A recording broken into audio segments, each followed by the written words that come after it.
తెలంగాణలో రైతు బంధు పంపిణీకి EC break వేసింది. మే 13 పోలింగ్ తర్వాతే పంపిణీ చేయాలని ఆదేశాలు జారీ చేసింది. మే 9 లోపు రైతు బంధు ఇస్తామని సీఎం రేవంత్ చేసిన వ్యాఖ్యలపై ఈసీ అభ్యంతరం తెలిపింది. రేవంత్ వ్యాఖ్యలు ఎన్నికల నియమావళి ఉల్లంఘన కిందకు వస్తాయని ఈసీ అభిప్రాయపడింది. ఇవాళ సాయంత్రం 5 గంటలలోపు నివేదిక ఇవ్వాలని తెలంగాణ ప్రభుత్వానికి ఈసీ ఆదేశాలు జారీ చేసింది.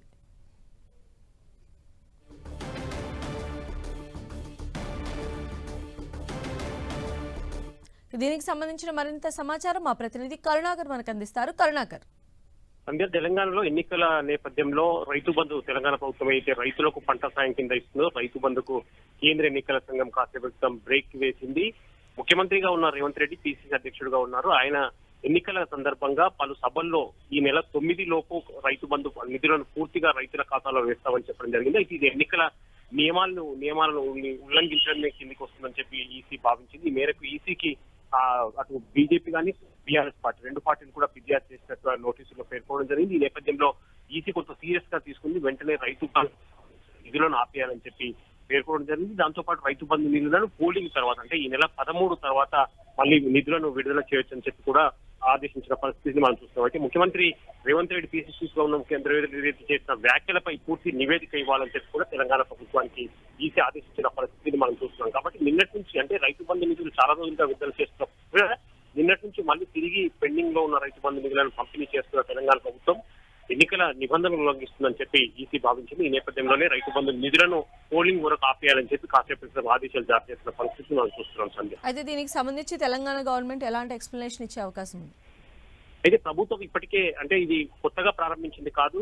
ఎన్నికల నోటిఫికేషన్ వచ్చినప్పటి నుంచి కూడా రైతు బంధు నిధులను దశల వారీగా రైతుల ఖాతాలో వేస్తున్నామని చెప్పి ప్రభుత్వం చెప్తోంది. దానితో పాటు నిన్నటి నుంచి అంటే పెండింగ్ నిధులు ఏవైతున్నాయో పెండింగ్ రైతు ఖాతాల్లో వేసే నిధులన్నింటినీ కూడా నిన్నటి నుంచి కూడా మళ్ళీ ప్రారంభించారు. నిన్న ఏకంగా 900 కోట్ల రూపాయల రైతుల ఖాతాల్లో వేసిన పరిస్థితి మనం చూస్తున్నాం. పెండింగ్ లో ఏవైతున్నాయో వాటన్నింటినీ కూడా ఈ నెల 9 లోపు పూర్తి స్థాయిలో రైతుల ఖాతాలో రైతు బంధు నిధులు జమ చేస్తామని చెప్పి పిసిసి అధ్యక్షుడు ముఖ్యమంత్రి రేవంత్ రెడ్డి పలు సభల్లో పేర్కొనడం జరిగింది. అయితే ఇది రైతులను కానీ ఓటర్లను కానీ కలబో పెట్టేందుకు వాళ్ళని ఆకట్టుకునే అవకాశం ఉంది. ఇది ఎన్నికల కోడ్ ఉల్లంఘించడమే అని చెప్పి టీఆర్ఎస్ బీజేపీ పార్టీలు ఎన్నికల సంఘానికి ఫిర్యాదు చేసిన పరిస్థితి మనం చూస్తున్నాం. కాబట్టి ఈ ఫిర్యాదును తీసుకున్న ఈసీ వెంటనే రైతు బంధు నిధుల విడుదలను ఆపేయాలని చెప్పి ప్రభుత్వానికి ఆదేశాలు జారీ చేసింది. దానిపై ఈ రోజు సాయంత్రం 5 గంటలలోపు నివేదిక ఇవ్వాలని చెప్పి కూడా తెలంగాణ ప్రభుత్వాన్ని ఆదేశించిన పరిస్థితి మనం చూస్తున్నాం. అయితే కేవలం రైతులకు లబ్ధి చేకూర్చే ఇటువంటి మంచి పథకాన్ని నిధులను రైతుల ఖాతాల్లో పడకుండా ఆపేందుకు బీఆర్ఎస్ బీజేపీ కుట్ర చేస్తున్నాయని చెప్పి ప్రభుత్వం నుంచి కావచ్చు అటు కాంగ్రెస్ నుంచి కావచ్చు ముఖ్యమైన నేతలంతా కూడా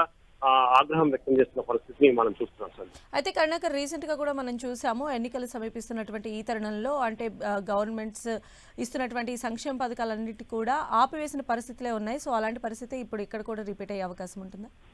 ఖచ్చితంగా మనం చూసాం. మొన్న అసెంబ్లీ ఎన్నికలకు ముందు సేమ్ ఇదే ఘటన రిపీట్ అయింది. అసెంబ్లీ ఎన్నికలకు ముందు అప్పుడున్న బీఆర్ఎస్ ప్రభుత్వం కూడా రైతు బంధు నిధులను పూర్తి స్థాయిలో రైతుల ఖాతాల్లో వేసేందుకు రెడీ అయింది. కానీ కాంగ్రెస్ ఇచ్చిన ఫిర్యాదు మేరకు వెంటనే అంటే రైతులను కానీ ఓటర్లను కానీ ఆకట్టుకునేందుకు వాళ్ళని ప్రలోభ పెట్టినట్టు అవుతుంది. కాబట్టి వెంటనే రైతు బంధు నిధులను ఎన్నికల తర్వాతనే వారి ఖాతాలో వేయాలని చెప్పి అప్పుడు ఈసీ కూడా ఆదేశించిన పరిస్థితి మనం చూస్తాం. అప్పుడు కూడా బీఆర్ఎస్ పార్టీ పెద్ద ఎత్తున అప్పుడున్న ప్రభుత్వంలో ఉంది బీఆర్ఎస్ పార్టీ కాబట్టి కాంగ్రెస్ పార్టీ పైన ఫైర్ అయింది. రైతుల ఖాతాలో డబ్బులు వేయకుండా అడ్డుకున్నారని చెప్పి వాళ్ళు పెద్ద ఎత్తున ఆగ్రహం వ్యక్తం చేసిన పరిస్థితి మనం చూస్తున్నాం. సేమ్ ఇప్పుడు అదే సీన్ రిపీట్ అయిందని చెప్పొచ్చు. ఇప్పుడు కాంగ్రెస్ పార్టీ అధికారంలో ఉంది కాబట్టి ఎన్నికల్లో లోక్సభ ఎన్నికల్లో ఇప్పుడు ఉన్న పరిస్థితుల్లో రైతుల ఖాతాలో డబ్బులు వేస్తే అది రైతులను ఆకట్టుకునే విధంగా రైతులను ప్రలోభ పెట్టినట్టు అవుతుందని చెప్పి ఈసీ భావించినట్టు తెలుస్తుంది. కాబట్టి ఇప్పుడున్న ఈ పరిస్థితుల్లో ఈ మే 9 లోపు ముఖ్యమంత్రి రేవంత్ రెడ్డి ఎప్పుడైతే మే 9 లోపు రైతు బంధు నిధులను వారి ఖాతాల్లో పూర్తి స్థాయిలో వేసిస్తామని చెప్పారో అది ఎన్నికలను నియమావళిని ఉల్లంఘించినట్టు అవుతుందని చెప్పి ఈసీ భావించింది. ఈ నేపథ్యంలోనే